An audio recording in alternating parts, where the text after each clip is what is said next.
Trump is a criminal. A criminal found guilty of 34 felony counts of fraud. Of course, he is lying and manipulating the stock market too. He is at his best making himself, the billionaires who back him, and the members of Congress who trade with him. Alexandria Ocasio-Cortez just did the unthinkable. She obliterated Donald Trump. And trust me, it was a moment you had to see to believe. Picture this, a political powerhouse stepping up, dropping a truth bomb so massive, even Trump's infamous hair couldn't handle the blast. If you ever thought AOC was just talk, think again.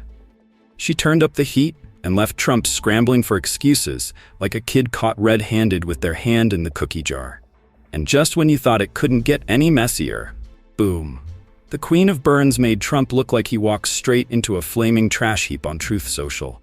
Stay tuned, this just gets better. You all ready for this fight? Yeah. You all ready to lock in? Yeah. We are not giving up this country without a fight. Isn't that right? We will not give up on our people and the institutions and the programs and the services that help people live their lives without a fight. So if they want us to go down, they should know we are not going down without the biggest fight they have ever seen. AOC, the undisputed queen of clapping back, has done it again. She's delivered yet another moment of brilliance that honestly deserves a spot in the history books. Forget the noise from the rest of the political circus, because when AOC grabs the mic, it's not just a speech, it's a front row seat to a verbal masterclass. And this time, her target was none other than the man, the myth, the walking headline himself, Donald Trump, or as some are calling him after this moment, the walking disaster. Donald Trump would sell this country for $1 if it meant lining his own pockets and greasing the palms of his Wall Street friends. And I, for one, am tired of hearing about how a two-bit union buster thinks of himself as more of a patriot than the woman. The former reality TV star, whose presidential resume still seems to begin and end with yelling at strangers on Twitter, has once again found himself in the crosshairs of AOC's razor-sharp wit. And let's be real, AOC doesn't do subtle. When she roasts you, it's not a slow burn, it's a full-blown firestorm.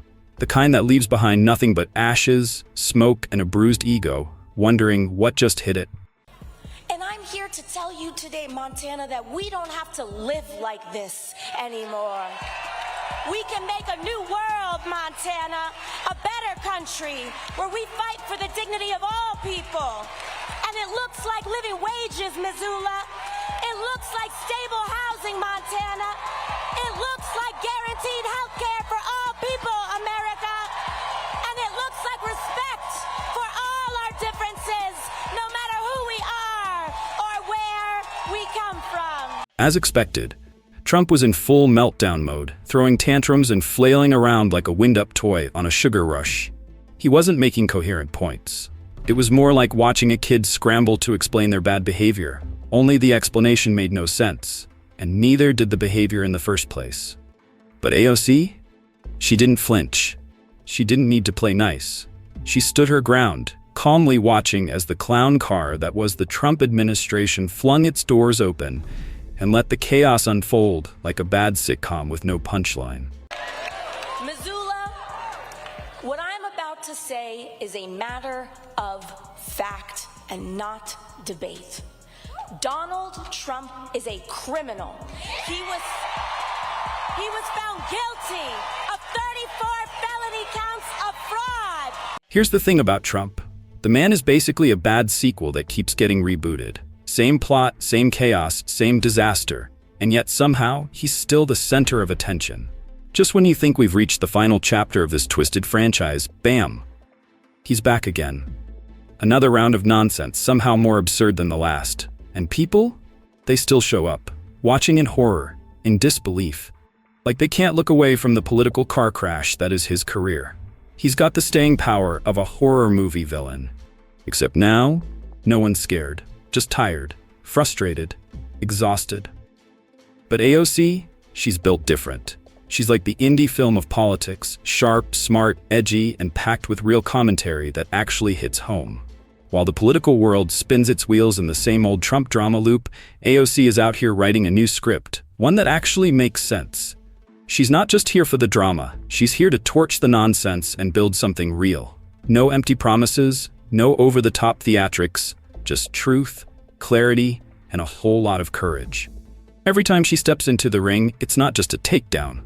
It's a call for change, a wake-up moment, a reminder that we deserve more than just noise. If you're enjoying this, don't forget to subscribe and hit that bell icon. Thanks for watching.